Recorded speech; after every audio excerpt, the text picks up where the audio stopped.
Welcome to the Say It Out Loud podcast. I'm your host, Vasavi Kumar. If you're eager to gain clarity, speak with unwavering confidence, and liberate those inner voices, you're in the perfect spot. My mission here is to empower you to break free, find fulfillment, and ignite your passion. You ready? It's time to say it out loud. I've put together a guide of my top 10 tested and proven to work practical strategies and habits to help bright women like you say no, set your boundaries right, live confidently, and build healthy relationships, starting with the relationship you have with yourself. This is a self-paced guide, and I can't wait for you to dig into it so you can start becoming your most confident self, because she's in there waiting for you. Head to the link in my show notes or go to vasavikumar.com/guide and grab it today.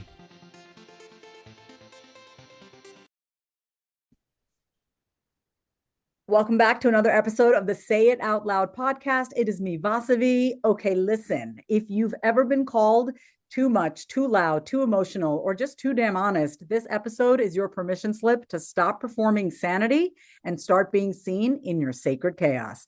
My guest today is someone who embodies that fully. She is the definition of creatively unrestrained. Kelsey Grant is a modern-day mystic, a love and relationship expert, songwriter, and the co-founder of Club Unhinged, which, let's be real, might be the best name for a movement I've ever heard.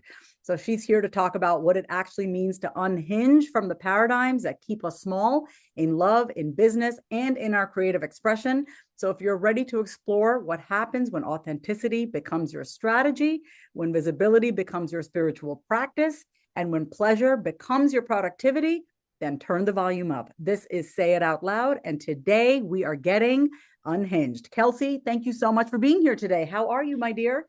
Oh my gosh, what an intro. I know you said it was good, but that is really good. I'm glad you liked it. I'm glad you liked it. Obsessed. I'm obsessed. I love it. It's going to be So, my new intro everywhere I go. yes, I will send it to you and you can Oh, definitely use please, that. Well, so please. I want to get into it, right? I want to hear about you, but I think the way we're going to go about that is by you answering this question, right? Which Sure. is, I think the natural question that people have is, what does being unhinged actually mean to you specifically? And how do we know when we're truly liberated versus just rebelling for attention? So there's two parts, right? What does being unhinged actually mean to you? Well, the working definition that I play with is literally unhinging and unhooking from anything and everything that actually isn't me. Mhm. So these are paradigms, these are beliefs, these are identities that I've adopted in order to survive. They're not necessarily my true authentic expression. And Mhm. so the whole expression of living unhinged is literally living in that fullest expression. I call it the full range. So Mhm. I want to be my full range woman in, I can be in my sadness, I can be in my joy, I can be in my disgust, I can be in my, excitement and turn on. And I have range, I have the ability to be in the full scope of who I am. Nothing is cut off or exiled. All of it gets to belong. And I also know which parts need to be driving the bus, so to speak. So I'm not going to let my wounds hop in and drive the bus of my life, but I'm also not going to exile them. And I'm going to keep them in the bus. They just get to, be in a different seat, and they get to chirp and they get to share and they get to be in the experience, but they're not directing the experience.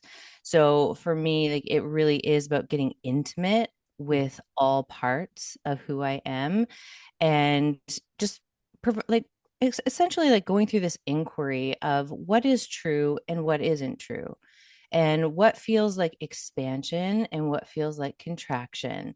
And it's this constant evolution, inquiry, exploration. And every day I'm kind of taking something else off, and I'm like, yeah, that's not true anymore. I'm going to unhinge myself from that thing. And oh, yeah, there's the truer expression that wants to come through. And when it comes to the difference between the authentic versus the rebellion, Mhm. I think we have to go through that stage of rebellion. I don't make it wrong. It's a very important part of our journey, of our evolution, of our maturity.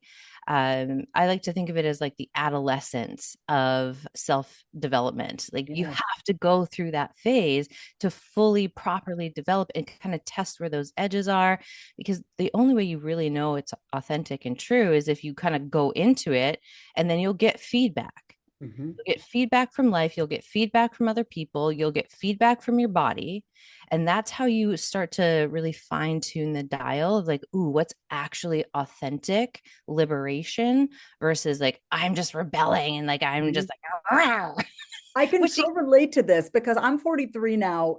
20s and 30s were the time for me where I was completely unhinged, and I would say rebelling for attention, if I'm yeah, being yeah, completely honest. same, When I same. look back on it, I had the most fun I'd ever had. Mhm. Like I was reckless. I was But unhinged.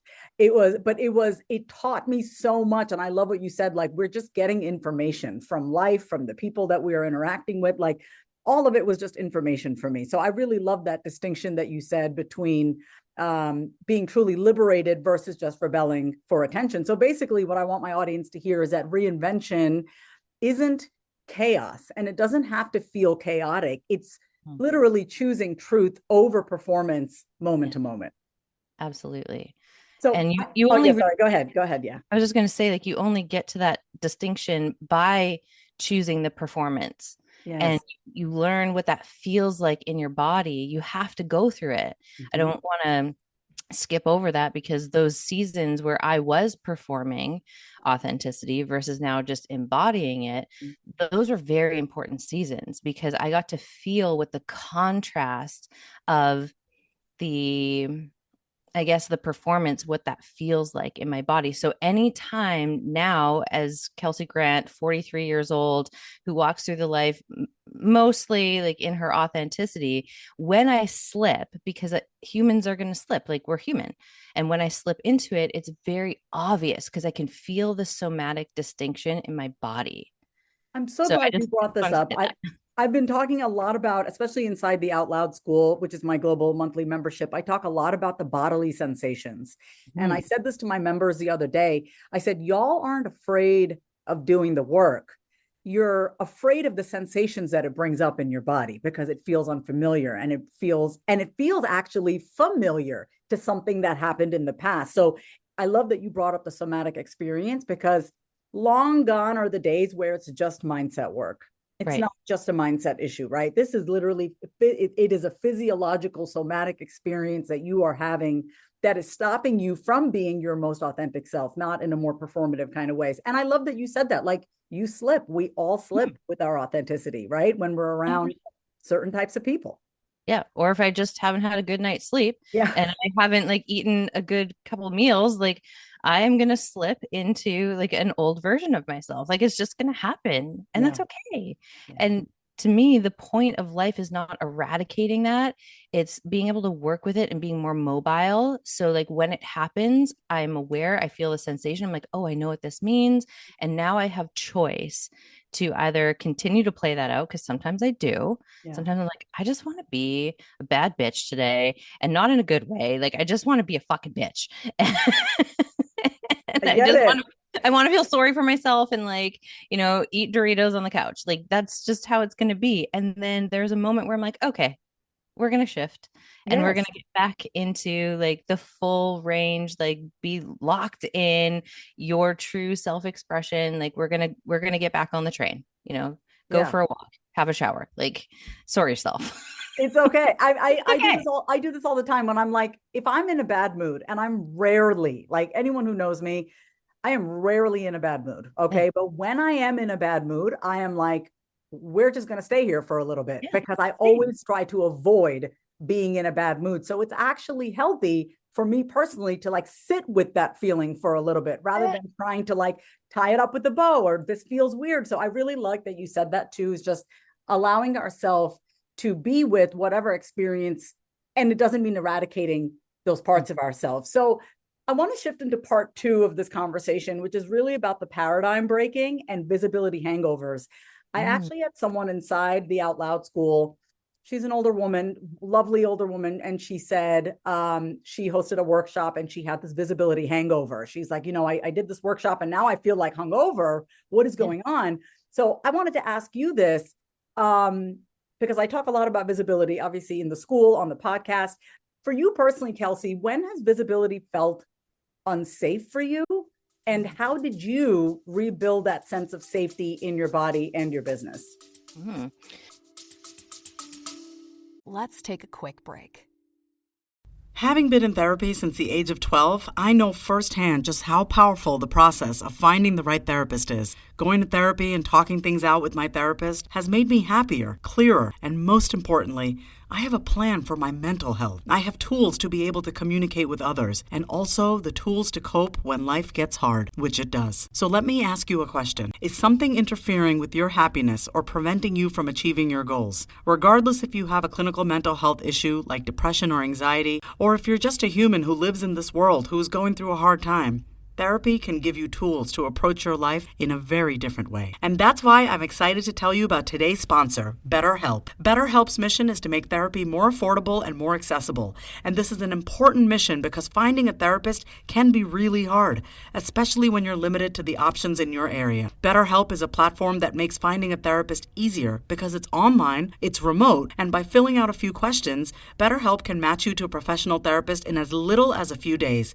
It's easy to sign up and get matched with the therapist. There's a link in my description. It's betterhelp, HELP.com/Vasavi. That's betterhelp.com/Vasavi. Clicking that link helps support this podcast, but it also gets you 10% off your first month of BetterHelp, so you can connect with the therapist and see if it helps you. And because finding a therapist is a little like dating, if you don't really fit with that therapist, which is a common thing with therapy, you can easily switch to a new therapist at no additional cost without stressing out about insurance, who's in your network, or anything like that. I don't know where I would be without the help of therapy and my therapist, but I do know that life would feel that much harder. So if you're struggling, consider online therapy with BetterHelp. Click the link in the description or visit betterhelp.com/Vasavi. Thank you again, BetterHelp, for supporting this podcast.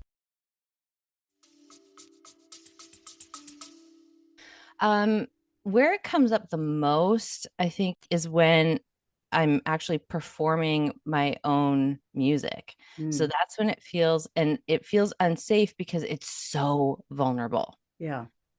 And so what I started doing, and like, my strategy is not for everyone, but like I like the slow and steady. I Yeah. like to really like build my capacity in a sustainable way. Mhm. So when I noticed that I was getting on stage and like my whole system was freezing and I was in like panic mode. And then, of course, my voice quivers or like I'd forget my lyrics. Like I am notorious for getting on stage and forgetting the lyrics to my own songs. Wow. I didn't know that. I didn't know Yeah. that. So that's And like a total freeze response for you. so what I started to do, there's kind of two things that I started to do. The first thing was this is something I learned in Landmark was just name it, Mhm. name the thing. Say it out loud, baby. Say it out loud. Yeah. So I'm like, what would happen if I went on stage and I totally froze, or I'm in the middle of a song? This has happened where I'm literally with my guitar singing a song and I completely forget the second verse. Damn. And so, what would happen if I just addressed it Wow. instead of like trying to like step over and like perform over it? So, I started to develop a reputation for the person who would literally stop a song in the middle of a set and be like, guys, I totally just forgot my own fucking song. I have no idea what's So going on, but human. like my brain, yeah, exactly. Like my brain just like shut off. I don't remember. So I'm either going to give this another go and take another crack at it. And if we get to the same spot and I forget again, then we'll just move on to another song. Yeah. And I would just make it kind of part of this comedy act and started to bring it out into the open instead of pretending that that wasn't there. I just addressed it in the moment. And it became this really cool thing between me and the audience where there was now this rapport, this connection. And then I started to feel safer. And once I felt safer, oh, all of a sudden I can remember my own Yes. song. Safety is And then key. it is. Mhm. And then I also knew I'm like, I have to build this in the back end of my life. So I can't just like practice, I can practice it in the moment when I'm on stage, but also I need to build this practice and like this. safety within myself. So what I did was I gave myself a couple different challenges around commitment and like really being in my body and being in my creative expression. So the particular challenge for this was for every month of the year, for an entire year, I learned a new chord on the guitar, and then I wrote a song with that chord and I put it on YouTube. And so it had this element of accountability that I'm doing this with my community. I'm showing up, I'm literally learning and then creating and putting this very vulnerable thing out into the world. And anyone who's been on YouTube knows that, it's the Wild West out there. Yeah, it Like, is you savage. don't, It's it's savage savage. out there. Yes. It's savage. So I'm like, if I can withstand like the comment section on YouTube with these like brand new baby songs, I'm pretty sure I can go out into a set and where there's 50 people in the audience and perform these songs. Yes. So I started to like work that muscle on the back end as well, so that the more shows I booked, the more I felt safe in my body Mhm. because I was really familiar with the terrain of my Mhm. body, really familiar with the work that I was creating and the music I was creating. And it really just led me to be more vulnerable on these stages versus like the performative avatar of who I thought I needed to be as a singer and a songwriter. And Mhm. instead, just going in with actually, this is who I am. I'm the person who will sometimes forget her own songs, and I'll make a joke about it and we'll move on. And I And, love that and because that's you're just owning it. You're just yeah, owning it. It's not a big, you're not making a big deal about it. Like, oh my God, I forgot my lyrics. You are naming it out loud. You are owning it out loud. And then I love what you said. You build that rapport with your audience, which is obviously the most scary thing, right? Getting up in front of people. I don't care how many times you've gotten up in front of people. It's still my heart still races.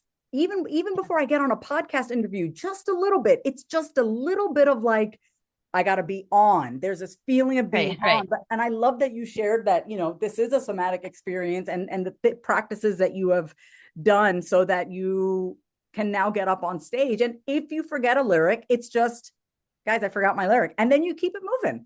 Keep it moving. Yeah. I want to talk about the visibility hangover because I really want one of the members in my school to hear this. But for you personally, when's the last time you had a visibility hangover? And how did you personally handle it? When you've shared something raw or polarizing and just immediately wanted to crawl under the covers. So like, when's the last time you had a visibility hangover and how did you personally handle it? Okay. It was this summer. Yeah. So I went through a relationship ending in June, and I've been really into writing poetry and getting back into my writing lately. And so I was pouring myself into these poetry pieces, and I could feel this bigger piece that wanted to come out. And it was really raw and really vulnerable and really outed the love that I felt in my heart towards this person. And Mm. then I come up against, these other parts that are like, no, be stingy, like keep it in, like, no, he doesn't deserve to hear that. And so I had this battle with myself for a while. And then I just surrendered to it. I'm like, this is actually the truest thing. And this is the highest expression of love. And even though I didn't get the completion that I wanted with him, this is my completion. And so I wrote this beautiful essay that the title was He Was Never Really Mine, but Losing Him Still Cut Me Deep. Mm. And it was probably the most vulnerable thing I've ever written. And so it goes out on Substack, and immediately after, like, I feel like I'm going to barf. Yes, I get it. and and it kind of, I feel those sensations for a little while, and I have my own somatic practice. So I really got on the mat and I started to move the energy so that it wasn't just pooling in one part of my body. Mm. That's really important for me, especially when I feel like, ooh, I've just hit an edge. And I also get excited when I have those vulnerability hangovers because I'm like, oh, I just hit my edge and I expanded past it a little bit, which means my capacity for being visible in my raw authenticity is actually expanding. Yes. but the expansion feels uncomfortable. Mm-hmm. And a lot of people clock the expansion, so those uncomfortable feelings, as there's something wrong, when actually what's happening is you are literally expanding your capacity, which is actually a really, really good thing. I always say your cells are coming alive. They're Yes. growing and they're coming. I feel it as a buzzing sensation inside when I feel like I'm coming up against a growth edge. So I really want my audience to hear this, right? This is not mindset, what we're talking about. We're literally talking about what the experience feels like in your body. So what does it feel? I actually want to hear like a description, Hmm. Kelsey, like when you feel like you're expanding, when you are expanding, what does that physical sensation feel like in your body? So it first feels like a stretching in my chest. Like that's where I tend to feel it the most, is like this stretching across my rib cage and my chest. And like I feel like I'm literally like, Charlie and the Chocolate Factory, the little girl who like turns into a blueberry and like how Violet. No, yeah, not yeah. Violet. No, no, no. Was her name Violet? Yes, Violet. I Yeah, think yeah. Violet. And Yes. so she's like expanding. That's how it feels. I'm like, oh, like I feel like there's a balloon that's like literally being blown up in my chest, and I'm literally expanding. My shoulders go back a bit, and there's just more spaciousness. And there's also this almost like static feeling that goes across my face and across like my upper body. That's usually where I feel the most sensation, is like from the waist up when Yeah. it comes to these edges. um I feel other sensations in like the lower half of my body in different instances in my life, but when it comes to this type of expansion, I largely feel it like in the chest area, and like it'll sometimes like come up my Mm-hmm. neck and into my face, Yeah. and it can feel a little hot. It can feel a little buzzy, like you said, like but it does really feel like this staticky sort of energy that's kind of swirling and moving, and like, oh, it's alive. Yeah. It's alive. I'm really glad that we're talking about this because, I've shifted a lot of my work.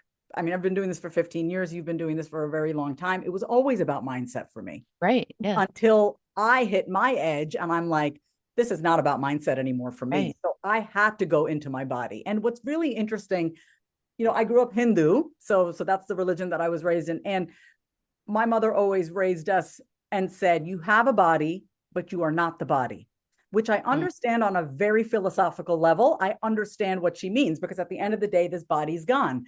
But the way that I interpreted that as a child was to not really pay attention to my body. Because if this Right. is not real, if we're all going to die anyway, like this is how I used to think as I was a kid. But now I'm like, I am all about what does it feel like? How am I expanding? What's the buzzing? Where do I feel it in my face, in my neck, in my chest? So I'm so happy that we're having this conversation. And what I love is just how specific you were, because I really want my audience to tune in and ask themselves, like, what does that feel like for me when I'm expanding, And I want to talk about some of the reasons why we have visibility hangovers, which is, we're sharing a part of ourself that maybe we used to hide or we think is too vulnerable. So I'm curious to know for you, what's one part or one story that you used to hide that's now your superpower? Like what's one part of yourself, or, maybe a story that you had that now you're like, yes, I lead with this. This is my superpower.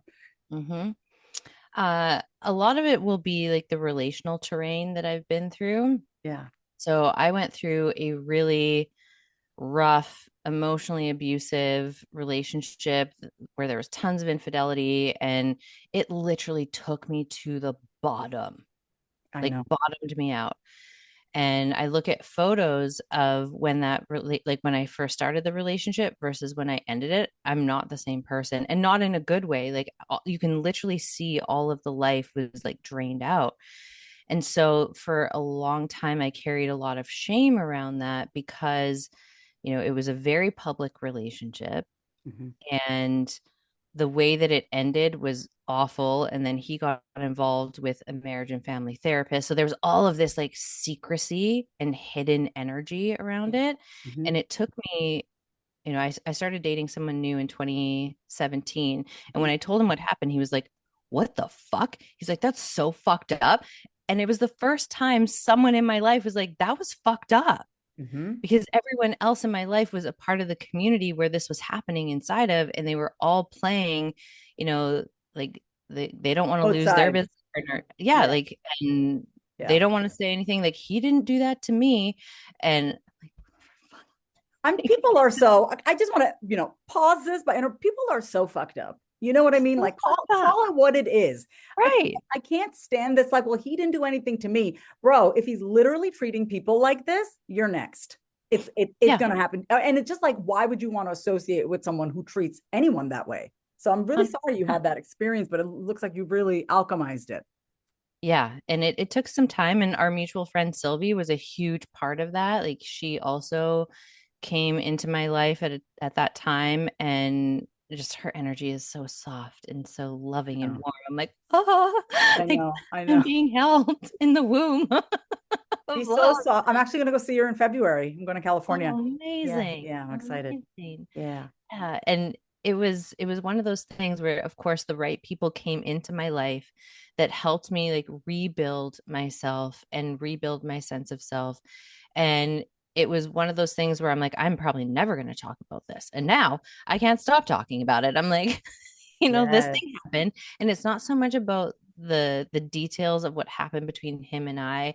It's more so who I became through that experience. Mm-hmm. And like the woman that I've become since, and that was 10 years ago almost. And I look back, I'm like, God, I am fucking badass. Like, what? What? Like, that was meant to break me. And all it did was liberate me. Like, it broke all of these parts that were no longer true for me to hold and carry.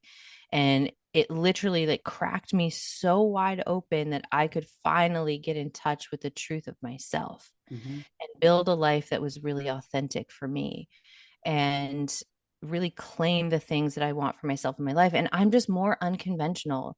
Like if I'd stayed in that relationship, I would have had a very conventional life. And that is just not what I'm here for this time Right. around. And I got stuck on that track, and now I've been liberated from it. I'm like, oh, now I get to be the permission slip for anyone who actually feels like there's a truth in them that needs to be activated, and the life that they really want to be living, they need a permission slip for. Mm-hmm. Like I become that walking permission slip, and they get to, step onto the path that's a little more unconventional if that's what's true for them, and really fucking own it. And that wouldn't have happened had Yes. all of that fuckery not happened the exact way it happened. I love the way that you have taken something so deeply painful and mind altering, because being in a toxic, emotionally abusive relationship will alter your mind forever. Yeah. You will never look at yourself the same again. But I love how not only did you bounce back, you bounced back tenfold. Now you're Mhm. helping other people. Now you're the permission slip for other people. And so I'm curious to know, this is a part of you that you now share openly as a creative. Yes. How do you know when something's meant to be shared? I get this. Oh my God, I get this question all the time. I would love to hear what you say about this. So, as a creative, how do you know when something's meant to be shared Yeah. versus kept sacred for your own growth? Mm-hmm. Yeah. One of my teachers said this, oh gosh, probably over a decade ago, and it really stuck with me. She Mm-hmm. was like, we don't process onto our audience. Yes, I love that. Yeah. And it really stuck with me. And so I kind of, again, it's like a day by day, step by step, moment by moment. Because if I feel like I'm processing, this is why I always do rough drafts. This is why I always like record. And then I look back, I'm like, okay, am I like pulling? Am I extracting? Am I trying to get something? Mm-hmm. Whether that's approval, validation, whatever it is, then it's not clean. And if it's not clean, then it's not time. At least for me, like with these bigger parts of my story that are more vulnerable and more tender. And then once it feels clean and like I know that there's actually something of great value and it's going to contribute to the listener, Mm-hmm. and they can easily like track like, oh, I can see myself in that, or like, oh, that's how I do that, or like, oh, I never thought about it that way. And it's very much an energetic.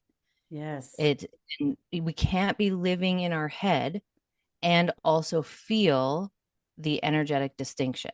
Yes. So I, this is why like so much of my work is about getting into the body, yeah. because once we like get into the body and start clearing out all of this emotional debris and this energetic debris that's stuck in our system, all of a sudden I can now feel that subtle difference of, is this a contribution? Am I in the spirit of generosity?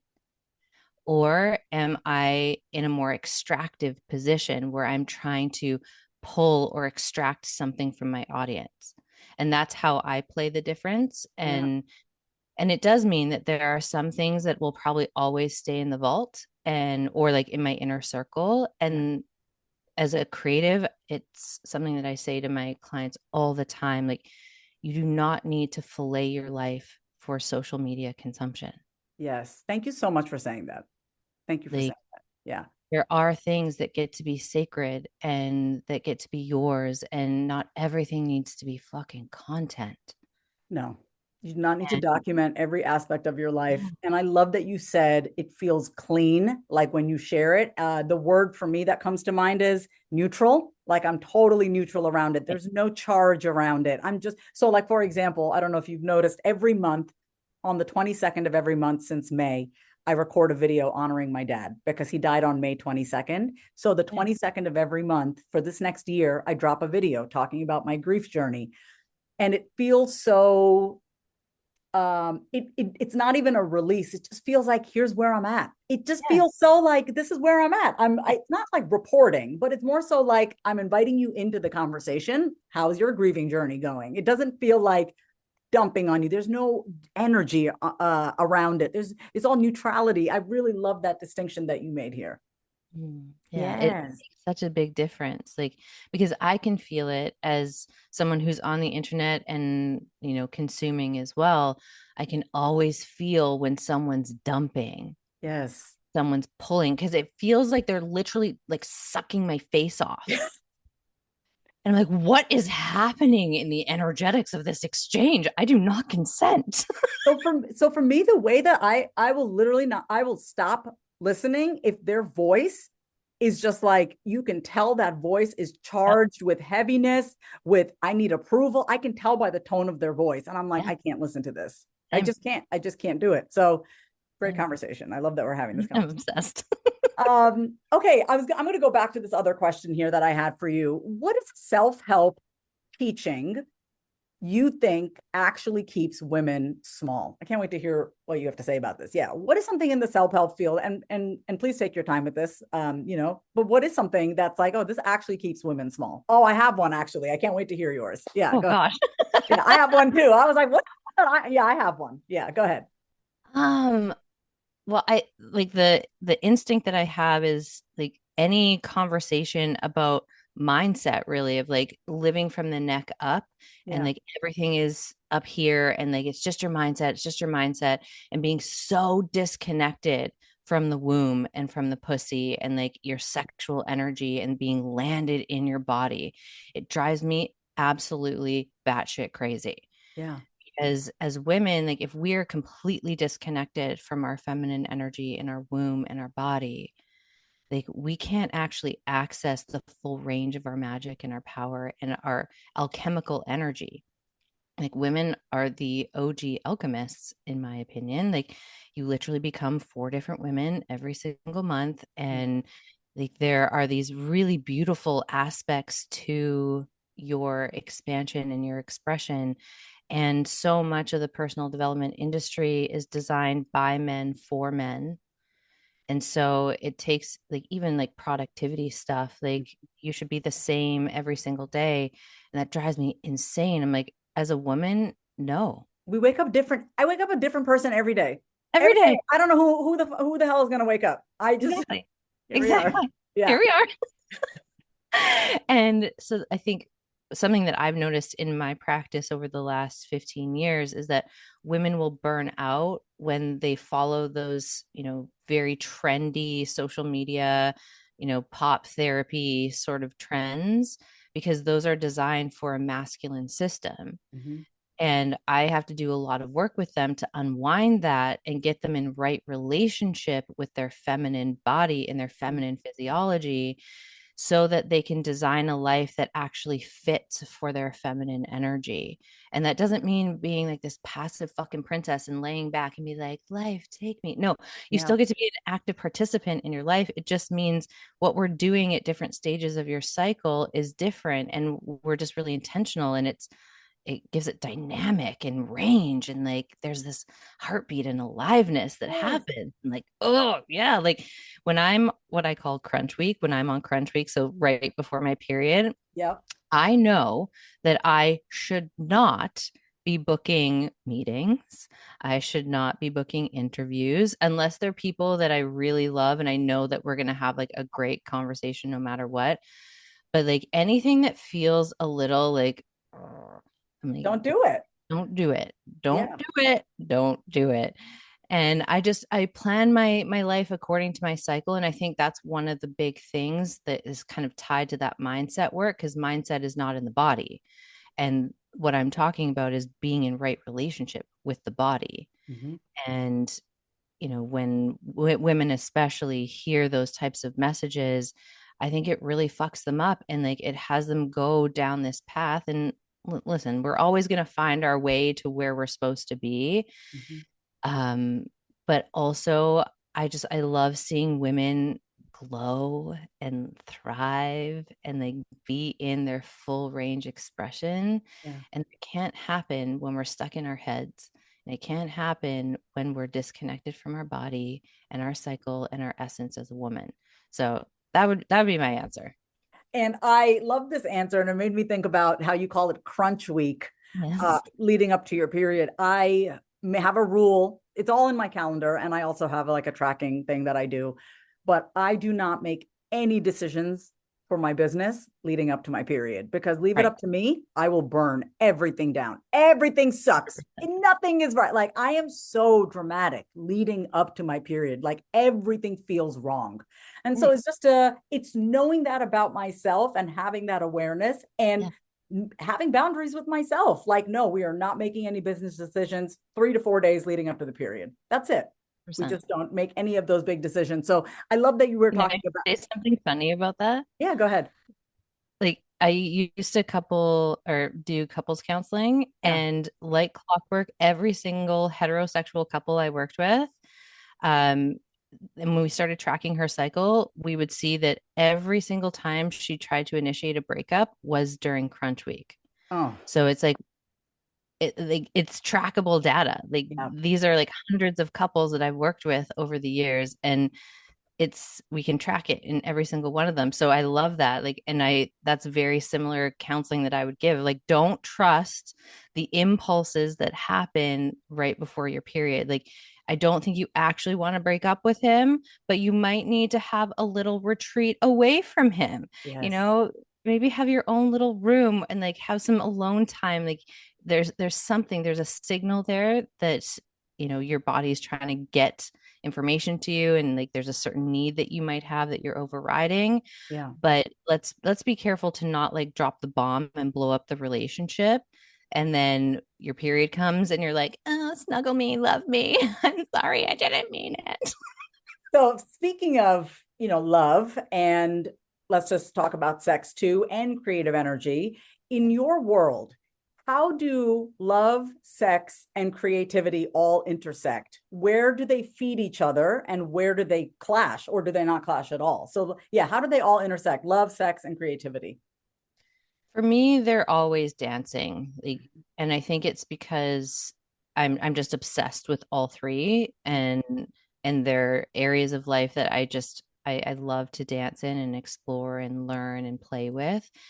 I find that love really informs my creative expression, because I often will write about the things that I've experienced in love, whether that's a romantic relationship or love in my friendships or my family. Like all of it really informs what I express in my creativity. And then I think of sex as the fuel that fuels both of them.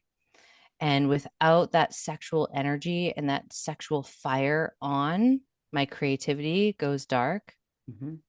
And my capacity to really discern whether someone is a good fit for me also goes offline. And Mm. so this means that I have a practice where I literally tend to my sexual energy every single day Yes, say it. because it is such an important fuel, and it literally fuels my woman. It turns her on. Like when we are in a state of turn on, and it doesn't mean that I just want to go fuck everyone. Yeah. Like I'm in a state of like my system is turned on. It's a yes to life. And Yes. when I'm in that energy, I am available to life. I am available to love. I'm available to my creative expression. But when that energy is turned off, I'm no longer available fully to my creativity, to love, to relating. Like that's where we can see people like really turtling and like retreating and withdrawing. And there's a very distinct energetic to that versus someone who is turned on, and you watch someone who's turned on walk through the world. It's very, very different. And it really creates a lot of responsibility of holding and stewarding the energy, that sexual energy, well. And so I used to not steward it well. I literally had a hoe phase, and I'm not upset about it. Like I loved that phase of my life, but I was burning a lot of that energy. Yes. It wasn't regenerative. Like there wasn't like this really reverent relationship with it. Yeah.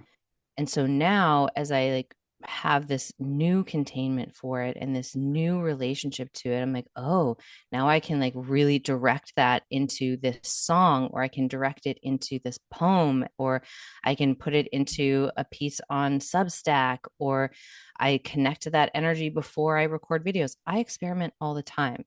Like I will record the same content, so the same thing, but do it from a turned on perspective versus do it from a turned off perspective, and then put it out in the world and see what the data is. So what you're saying is we should masturbate before we record content. Absolutely. Been there. Been Absolutely. there. As a woman, it's a non-negotiable because it gets Yeah. the energy moving, and it clears out any interference. So for me, like when I have an orgasm, it's a literal flushing of my system. So now I'm a clear channel for Mhm. what wants to come through. And Oh, sorry. Go ahead. Go ahead. it's very unconventional, but it is how I operate and how I create as much as I do. Like the body of work that I have, the amount of songs I've written, the poems, like the writing, like people look and they're like, how, like it's breaking my brain how you create this much and you still have free time, Yep. and you run two businesses and two podcasts. And I'm like, yeah, Because you're turned on, baby. I'm turned on, Yes. and I'm not literally swimming upstream. So Mhm. when I have that connection, that reverent connection to my sexual energy, I'm in a state of flow. And when I'm in a state of flow, like I can create like nobody's business. Like it is actually astounding like how much can come through in a very short amount of time. And then I'm like, okay, that's enough for today. And I think I'll go to the farmer's market and putter around and, you know, live my life by my design. And I think so many people desire that, but they're actually not willing to get into the body where that all begins. And so it always comes back to the body. So I feel like you've already answered this question, but I wanted to hear if there's anything specific. Okay. What role does pleasure play in your business and your art? It's really it's really everything. Yeah. And that I don't want to make it sound like everything in my business is pleasurable, because I'm sorry, like doing admin work is not pleasurable. No. And do like sometimes doing sales pages or writing copy isn't pleasurable. But when I'm fueled by pleasure in other areas of my life, it gives me the energy to be able to go in and handle the things I need to handle. Mm-hmm. Like there's always going to be shit that happens in a business that is challenging to deal with, like whether it's a client or you're dealing with, you know, upset expectations. Like there's all sorts of things, even just like the paperwork and all like the admin stuff. Like that's not Mhm. always like titillating. No, And it's not. it's But not. I always like to ask myself, how can I make this more pleasurable? And Right. I will get myself into a state of Yes. pleasure. Even if Yeah. I'm not like, and like you, I am very pleasure fueled. I'm a Taurus. So I'm very much like, if it does not feel pleasurable, I don't want to go anywhere near it. But I love that Yeah. you said, like, yes, running a business is hard. Like, I don't Mhm. think we should sugarcoat that, but that doesn't mean that you avoid the hard work. It's how do I get myself into a state that actually makes this more pleasurable? I think that's the missing question, especially Mhm. for women in business. Yeah. Yep, 100%. And it also parallels in love. Yes. Relationships are not always a walk in the park. They're not always going to be pleasurable. And the idea that they should be, I think, is a really immature perspective. Mm-hmm. And same with business. Like, and there's a lot of what me and my teacher call like glamour magic that's Yeah. happening in the industry right now. Like all of these like sparkle creators where they're like, you can make your first $1 million today. Mm-hmm. Just buy my program for $50,000 and I'll show you how. And I'm like, oh wow, this is where we are right now. Okay. Yeah. Um, but when we see that type of stuff that's happening in the world, I'm like, oh, this makes sense because people are operating from this more immature lens that everything needs to be easy Mm-hmm. or I'm doing it wrong or it's not worth it for me. Like if it's not easy, I'm not doing it.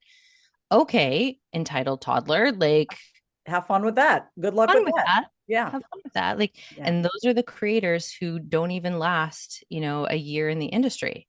They burn out because they're not coming and creating from a place of truth. And so I think just setting that standard that be fueled by pleasure, like create an environment, as you say, like I turn on music, I dance around, I will make sure I have really good food around me. Yes. I make sure I prioritize exercise and I only exercise in ways that actually feel good for me that day, which Mm-hmm. means like I'm probably a trainer's worst nightmare because I'm like, well, my pussy today says she wants to go for a run. And they'd be like, no, you're supposed to go crush all those weights at the gym. And be like, not today. Not today, Satan. Not happening. I love that. So pleasure and aliveness are business strategies. Yes. I said this inside the school the other day. I shared this on my Instagram, and I was just like, when I sell with so much excitement and energy because it's like I literally feel like I have something amazing that could help you and I'd Yeah. love to share it with you. So Yeah. I share from that place. Everyone sounds different, right? But it's really about tapping into your pleasure and aliveness. What does that sound like? Mm-hmm. And one thing that I love about you, Kelsey, is that even when I'm talking to you or I watch your stuff on Instagram, I can always feel you. And that feels really good for me. Like, when you watch someone's videos and you're like, you don't feel anything watching them. They're kind of just speaking at you. But when I watch you, I always feel something. I feel something. I feel an emotion because I can feel you because you're speaking with emotion. And I am going to attribute that to your own pleasure Mm-hmm. practices that Mm-hmm.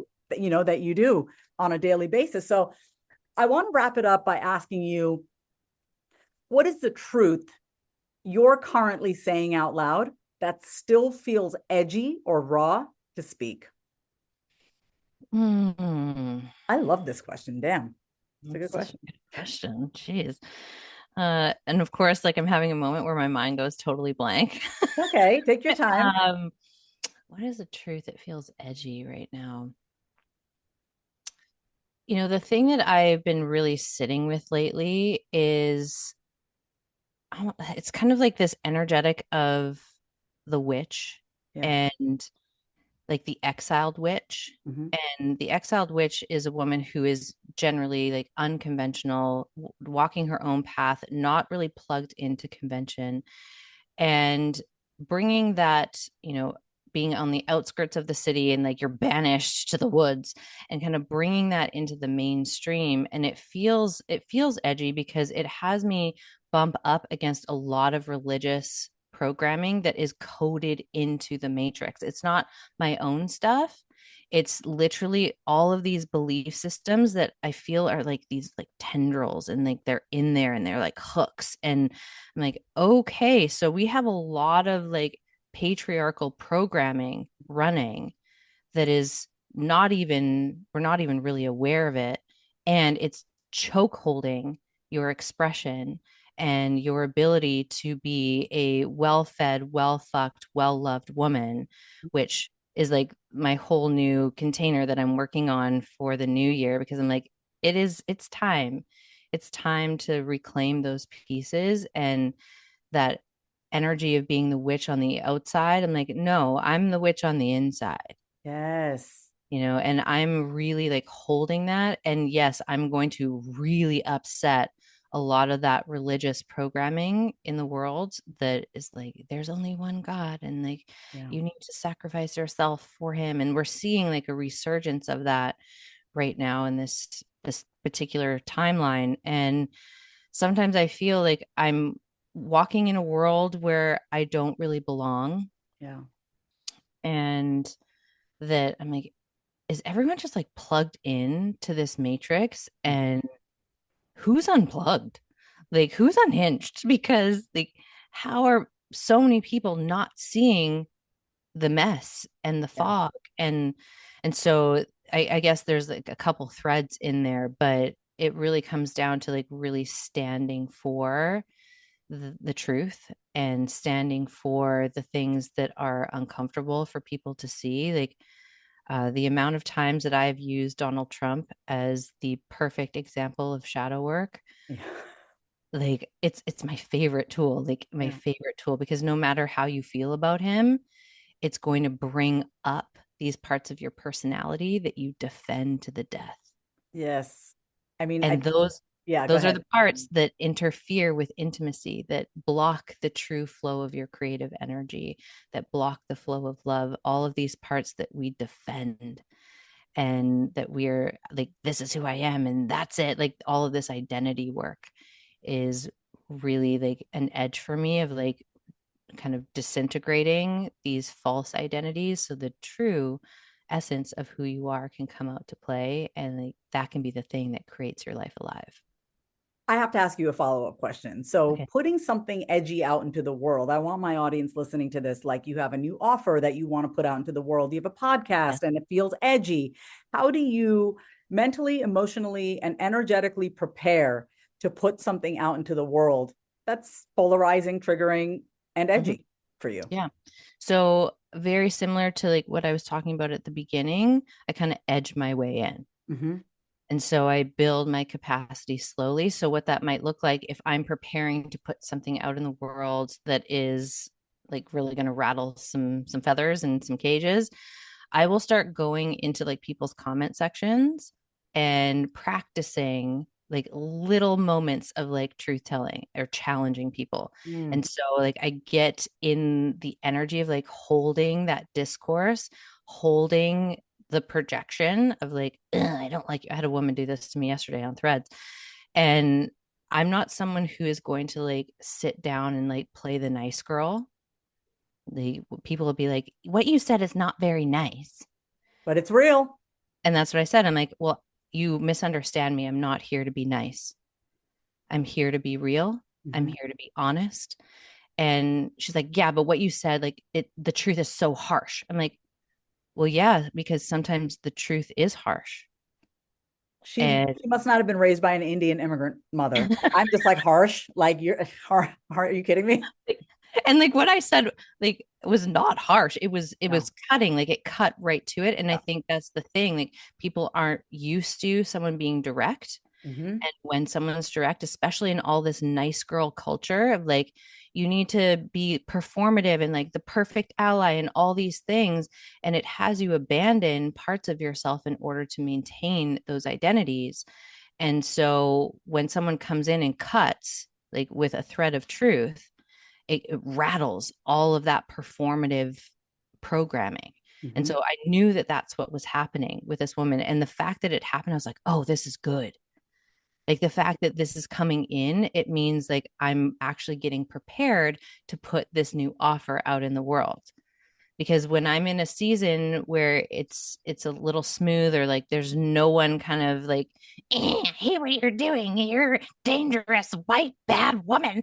Like if I'm not getting any of that, I'm like, okay, I'm in an incubation phase Yeah. where I'm like creating and like kind of making sense of everything. But then once it starts coming, I'm like, oh, okay, like, let's play. I love it. So you basically put yourself through a little exposure therapy, like micro exposure therapy. So I love this conversation, Kelsey. I want to say to my audience, and to you, Kelsey, let's just take a breath together, because I know you felt that, right? What I love about you, Kelsey, is how you don't talk about freedom. You live it out loud. You reminded us today that self-expression isn't a brand strategy. It is a birthright. And the more we let our unfiltered truth be seen, the more life starts meeting us at that level of realness. So y'all, if this conversation cracks something open for you, go follow Kelsey on Instagram at Radical Self-Love. Check out Club Unhinged. I'll put her link in the show notes, which is Club Unhinged is her playground for women in their reinvention era. And if you're sitting there thinking, I want to speak more freely, I want to show up more boldly, I want a place to practice using my voice, I want to stop filtering the way I share my truth, that's exactly what we do inside the Out Loud School. It is your gym for your voice and your visibility. This is where you practice being seen before you're fully ready. The link is in my show notes. And I want to end with this. I want you to go say something out loud today that scares the shit out of the old version of you, because that is where the next era of you begins. Thank you so much for tuning in to today's episode, and I'll catch you next time on another episode of the Say It Out Loud podcast. If you love today's episode, then say it out loud. Subscribe, leave a review, and come say hi over on Instagram at My Name is Vasavi. Until next time, say it out loud.